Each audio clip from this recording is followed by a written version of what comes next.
Hello everyone. Welcome back to another edition of Throwback Thursdays, Total Nerd Talk edition. So this time I'm talking about a topic or a more than a topic, a series that I love and at times loathe, despise, not hate, but get upset with at the very same time. And I can go on this topic. I mean, the crew even dedicated a podcast episode to the series content as a whole, and this is really sparked by a novel that was gifted to me by my friend coworker Nat. So shout out to Natalie, and it's the world of the Song of Ice and Fire, the Game of Thrones. The novel in question, Fire and Blood, by George R. R. Martin. The first half of what is to be 2 volumes. Now, before I explain exactly what this is, I'm sure almost everyone knows about Game of Thrones. I mean, it's a series of books, Song of Ice and Fire. It was an HBO series, untelevised, Game of Thrones. So, 2011, the series began on HBO. And by that time, the fifth book in this series was already out, A Dance of Dragons. So 2011 was big for George R. R. Martin.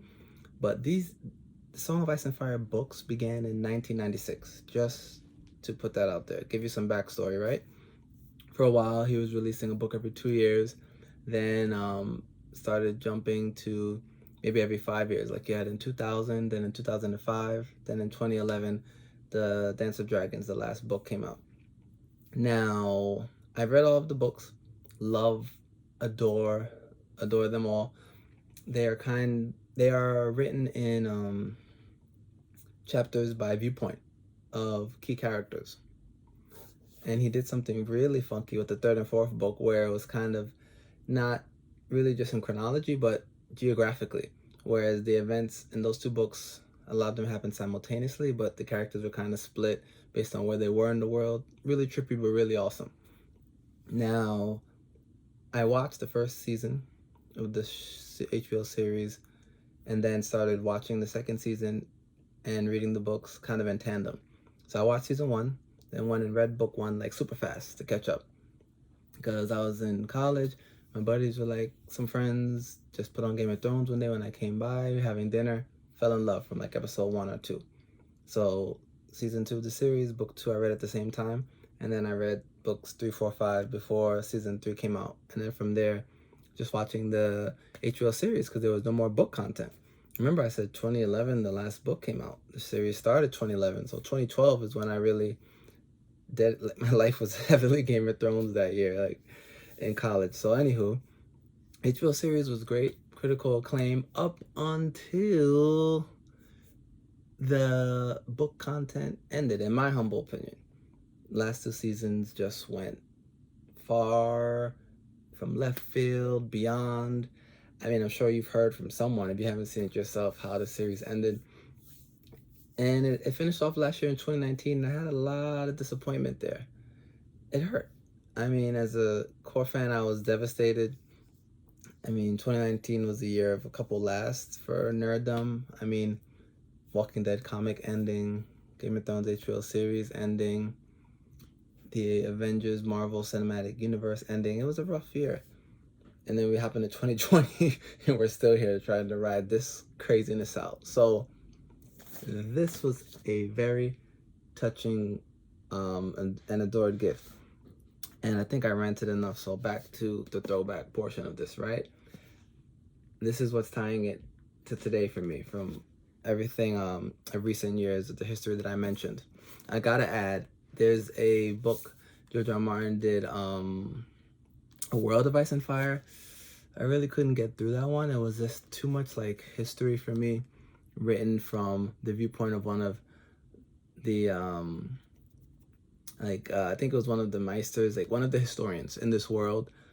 It was from their viewpoint, a history of the land, which, I mean, dates pretty far back, has a lot of potential. It just didn't read as well to me and that was the last time I even attempted to read anything from George, because it's like we're waiting on Winds of Winter.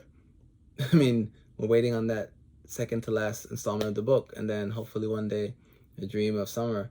So our you know, when that'll come out. So we need it, we want it, and it's hard to read other content. Our Dream of Spring, sorry, to read other content when we're not getting what we're waiting for. But this book here reads beautifully. I'm about halfway through, and it's chronologing the Targaryen dynasty from Aegon the Conqueror and his two sisters coming over with their 3 dragons, up until, I believe, around the events of the Dance of Dragons.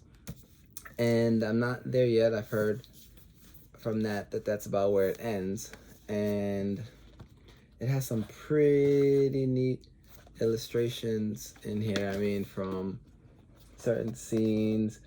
I want to find one of the dragons in there.